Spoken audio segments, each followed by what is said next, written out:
প্রচারে ঝড় তুলেছেন কেন্দ্রীয় প্রতিমন্ত্রী প্রতিমা ভৌমিক ও বিরোধী দলনেতা জিতেন্দ্র চৌধুরী। প্রার্থী দীপক মজুমদার বলেন, শাসক দল ও বিরোধী দল বিগত দিনে কী করেছে তার উপর বিবেচনা করেই মানুষ ভোট দেবে। তিনি জয় নিয়ে অত্যন্ত আশাবাদী। মানুষের মৌলিক চাহিদা কিভাবে পূরণ করা যায় তা তিনি চেষ্টা করবেন। পাশাপাশি এলাকার শারীরিক উন্নয়নের দিকে তিনি গুরুত্ব দিবেন।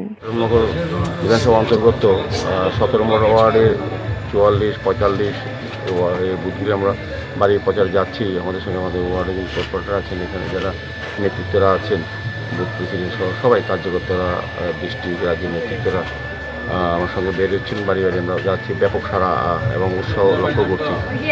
সবাই যাচ্ছেন ভারতীয় জনতা পার্টির প্রার্থী দিকে, বিশেষ করে পশ্চিম ত্রিপুরা লোকসভা কেন্দ্রে প্রার্থী বিপ্লব কুমার দেব এবং আমি বিজেপি উপনির্বাচন 7 নম্বর উপনির্বাচন প্রার্থী হিসেবেও ভোট চাইছি।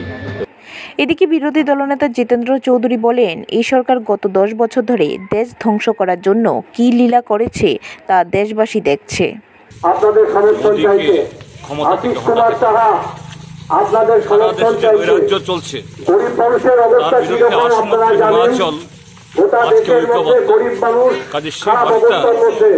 এই রামনগরে এবং ত্রিপুরা জেলা গত 6 বছর ধরে এখানে যে